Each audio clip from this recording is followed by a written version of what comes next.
Hello दोस्तों। आज के इस जबरदस्त एक्सप्लेनर में हम एक ऐसी जर्नी पर निकलने वाले हैं जो सच में माइंड ब्लोइंग है। हम बात करेंगे हमारे अपने घर यानी पृथ्वी के असली आकार की, जो शायद वैसा बिल्कुल नहीं है जैसा बचपन से हमें सिखाया गया है। और उसके बाद हम सीधे मिल्की वे में जूम आउट करके अपने पूरे सोलर सिस्टम का एक शानदार टूर करेंगे। तो चलिए बिना किसी देरी के शुरू करते हैं और इन राजों से पर्दा उठाते हैं। आज का पूरा एजेंडा कुछ इस तरह है। पहले हम द मिथ ऑफ राउंड अर्थ को बस्ट करेंगे, उसके बाद पैंगिया और गोंडवाना लैंड का टाइम ट्रैवल, फिर देखेंगे बर्थ ऑफ द हिमालयाज, चौथे नंबर पर इनर सोलर सिस्टम प्लैनेट्स और आखिर में आउटर सोलर सिस्टम जायंट्स की कहानी। जमीन से लेकर आउटर स्पेस तक का सफर है। चलिए आगे बढ़ते हैं। एक नंबर पर है द मिथ्स ऑफ राउंड अर्थ। हमारे प्लैनेट का असली शेप आखिर है कैसा? बचपन से ही हमें सिखाया जाता है कि पृथ्वी एकदम गोल है, एक परफेक्ट स्फीयर, एक फुटबॉल या संतरे की तरह। पर सोचने वाली बात यह है कि क्या ये सच में पॉसिबल है? जरा ध्यान दीजिए, अगर इस जमीन पर हजारों किलोमीटर गहरे विशाल महासागर हैं और दूसरी तरफ बादलों को चीरते हुए ऊंचे ऊंचे पहाड़ हैं, तो जमीन एकदम स्मूथ और गोल कैसे हो सकती है? एक परफेक्ट स्फीयर होना तो प्रैक्टिकली नामुमकिन है ना? असल में अर्थ का शेप काफी इर्रेगुलर और उबड़-खाबड़ है। इसे एक इंसानी चेहरे से कंपेयर किया जा सकता है। जैसे फेस पर नाक बाहर निकली होती है, आंखें थोड़ी अंदर की तरफ होती हैं। बिल्कुल वैसे ही जमीन पर जहां पहाड़ हैं, वहां सतह उठी हुई है, और जहां गहरे समुद्र हैं, वहां जमीन अंदर धंस गई है। तो इसे परफेक्टली गोल कहना साइंटिफिकली बिल्कुल गलत होगा। तो फिर इस उबड़-खाबड़ आकार को कहते क्या हैं? इसके लिए एक स्पेशल टर्म है जियोइड। जी हाँ, जियोइड।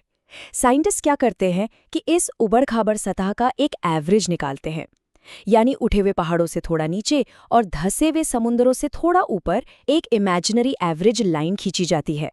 जब इस एवरेज लाइन को हम स्पेस से या दूर से देखते हैं तो पृथ्वी गोल लगती है।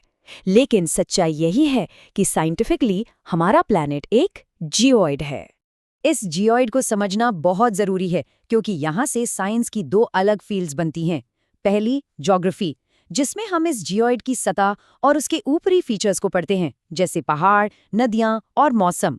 और दूसरी तरफ जब इस जियोइड के अंदर घुसकर उसकी गहराई की स्टडी की जाती है, जैसे कोर कैसा है, ज्वालामुखी या भूकंप कहाँ से आते हैं, तो उस फील्ड को जियोलॉजी कहते हैं।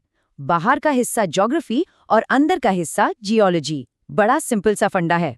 दूसरा सेक्शन है Pangaea and Gondwana land, a 200 million year journey. तो अब जब हमें अपने जियोइड शेप के बारे में पता चल गया है, चलिए थोड़ा टाइम ट्रैवल करते हैं। करीब 20 करोड़ साल पहले, उस वक्त दुनिया आज जैसी बिल्कुल नहीं थी। तब अलग अलग कॉन्टिनेंट्स नहीं थे, बल्कि सिर्फ एक विशाल सुपर कॉन्टिनेंट था जिसे पैंजिया कहते थे, और उसके चारों तरफ एक ही बहुत बड़ा ओशन था, पैंथलासा। फिर करीब 15 करोड़ साल पहले ये पैंजिया टूटना शुरू हुआ। ऊपर वाला हिस्सा बन गया लुरेशिया या अंगारा लैंड, और नीचे वाला हिस्सा कहलाया गोंडवाना लैंड। यहाँ सबसे माइंड ब्लोइंग फैक्ट ये है कि हमारा अपना भारत पहले इस नीचे वाले गोंडवाना लैंड का हिस्सा था। फिर वहां से इंडियन प्लेट टूटी और हर साल कुछ सेंटीमीटर्स खिसकते हुए धीरे धीरे नॉर्थ की तरफ निकल पड़ी, यूरेशियन प्लेट से टकराने के लिए। और इस टक्कर से क्या हुआ? वही हमारा तीसरा टॉपिक है, birth of the Himalayas, from sea to peak. जब इंडियन प्लेट आगे बढ़ रही थी तो रास्ते में एक समुद्र हुआ करता था, तेथिस सी। ये समुद्र इंडियन और यूरेशियन प्लेट्स के ठीक बीच में था।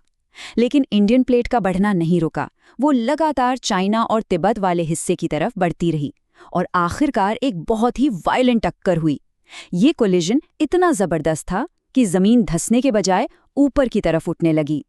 जो जमीन कभी 33 सी के नीचे थी, वो ऊपर उठकर दुनिया की सबसे ऊंची माउंटेन रेंजेस में बदल गई। पूरा का पूरा समुद्र एकदम गायब हो गया। और इन्हीं विशाल पहाड़ों को आज हम हिमालय कहते हैं। इसके पीछे की साइंस बेहद इंटरेस्टिंग है। एक सिंपल सा रूल है, जैसे जैसे ऊंचाई बढ़ती है तापमान में गिरावट आती है।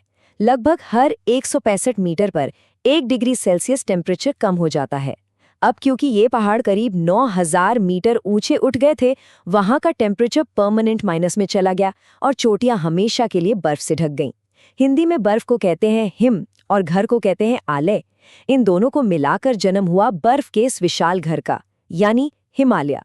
Topic 4, inner solar system planets, हमारा कॉस्मिक नेबरहुड।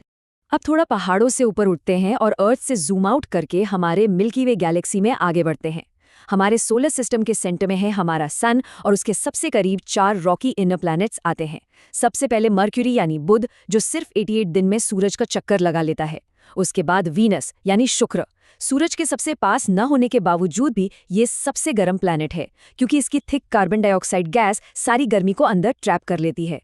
तीसरे नंबर पर आती है हमारी अर्थ, एक अनोखा जियोइड जहां पानी, मौसम और लाइफ एग्जिस्ट करती है। और चौथा है मार्स, जिसे लाल ग्रह कहते हैं क्योंकि इसके सरफेस पर लाल धूल की एक मोटी परत बिछी रहती है।